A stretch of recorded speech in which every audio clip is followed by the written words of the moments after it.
Question: what's a typical response when a clinician wants to know more about a colleague who happens to be someone who's earned tremendous professional respect? It's not uncommon to hear a clinician use some version of the phrase, "I would trust her to care for my mother." This video is to introduce you to what I think is a pretty cool way of thinking about both learning and teaching. It's using something called an entrustable professional activity, or an EPA. In this short video, we'll cover what an EPA is, why it's important, what's involved using EPAs during a rotation, and what's trust got to do with it. Full disclosure, kinda lame multiple choice question here. What is an EPA? A unit of professional work, or what's actually done during a clinician's day, something that can be assigned, measured, and observed, that same something that a supervisor could trust a learner to do independently or unsupervised, and a way to teach and assess learners. No surprise, each of these describes what an EPA is, and I'm guessing some concrete examples might help.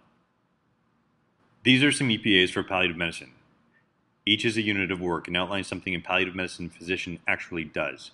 You could also imagine a person being trusted to function independently for each of these, and thus for a learner, something that could be both observed and assessed. Why might EPAs be important for the context of teaching and learning? For the answer, I turn to the two big F's, fighter and feedback. Let's start with the fighter.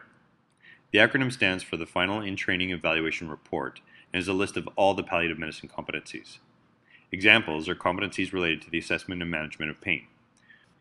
This is the full fighter for the palliative medicine residency training program and is comprised of 107 competencies. Residents are to achieve and teachers are to ensure these are achieved by the end of the year of training. An EPA represents the integration of a number of competencies into one observable task. These are all of the competencies addressed with the task of completing a palliative medicine consultation.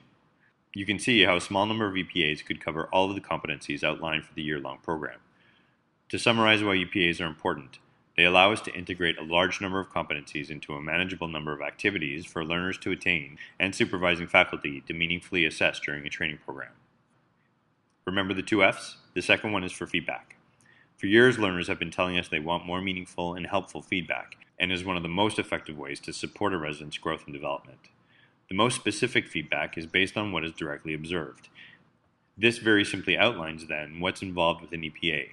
It is directly observing a specific task and providing meaningful feedback. So then what's trust got to do with it?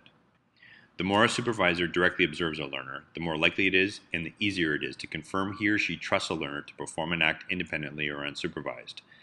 And so, to bring it back where I began, not just for learners by the end of their training program, but as a general professional aim, shouldn't we all aspire to be a clinician our colleagues would trust to care for their family members?